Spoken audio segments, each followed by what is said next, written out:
नमस्कार दोस्तों, स्वागत है आप सभी का एक बार फिर से हमारे YouTube चैनल पर। दोस्तों, आज हम बात करने वाले हैं गोवर्धन व्रत कथा के बारे में। दोस्तों, हमारे YouTube चैनल को लाइक एंड सब्सक्राइब कर देना और वीडियो को लास्ट तक देखिएगा। गोवर्धन पूजा में गोधन यानी गायों की पूजा की जाती है। शास्त्रों में बताया गया है कि गाय उसी प्रकार पवित्र होती जैसे नदियों में गंगा। गाय को देवी लक्ष्मी का स्वरूप भी कहा गया है। देवी लक्ष्मी जिस प्रकार सुख समृद्धि प्रदान करती हैं, उसी प्रकार गमाता भी अपने दूध से स्वास्थ्य रूपी धन प्रदान करती इनका बछड़ा खेतों में अनाज उगाता है। इस तरह ग संपूर्ण मानव जाति के लिए पूजनीय और आदरणीय है। गाय के प्रति श्रद्धा प्रकट करने के लिए ही कार्तिक शुक्ल पक्ष प्रतिपदा के दिन गोवर्धन की पूजा की जाती है और इसके प्रतीक के रूप में गाय की पूजा की जाती है। इस दिन गोवर्धन पर्वत की पूजा का भी विधान है। देश विदेश से लोग इस दिन गोवर्धन पर्वत की पूजा के लिए आते हैं। गोवर्धन पूजा कथा। गोवर्धन पूजा के संबंध में एक लोक गाथा प्रचलित है। कथा यह है कि देवराज इंद्र को अभिमान हो गया था।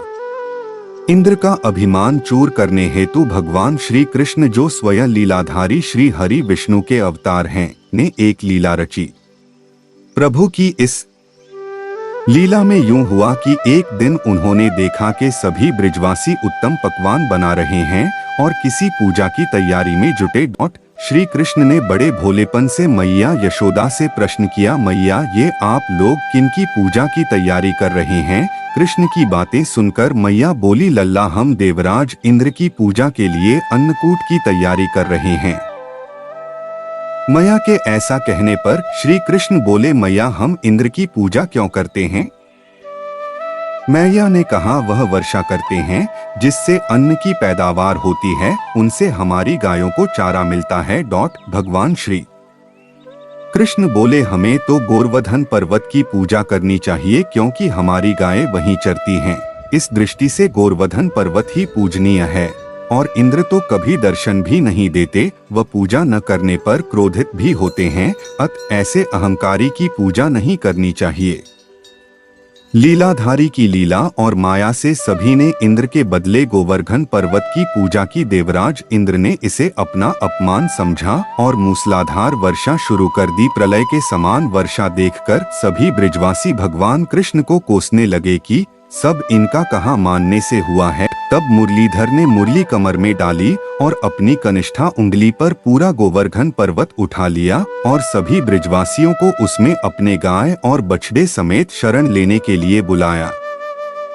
इंद्र कृष्ण की यह लीला देखकर और क्रोधित हुए, फलत वर्षा और तेज हो गई।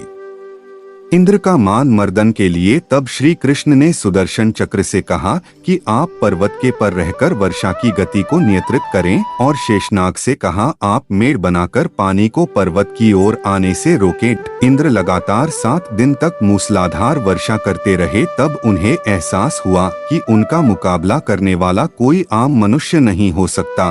वे ब्रह्मा जी के पास पहुँचे और सब वृतांत कह सुनाया।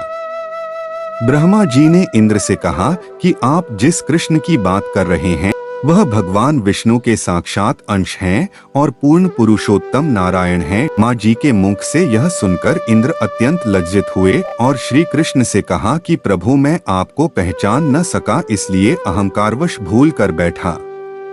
आप दयालु हैं और कृपालु भी, इसलिए मेरी भूल क्षमा करें। इसके पश्चात देवराज इंद्र ने मुरलीधर की पूजा कर उन्हें भोग लगाया। गोवर्धन पूजा विधि। इस पौराणिक घटना के बाद से ही गोवर्धन पूजा की जाने लगी। ब्रिजवासी इस दिन गोवर्धन पर्वत की पूजा करते हैं। गाय बैल को इस दिन स्नान कराकर उन्हें रंग लगाया जाता है व उनके गले में नई रस्सी डाली जाती है। गाय और बैलों को गुड़ और चावल मिलाकर खिलाया जाता है।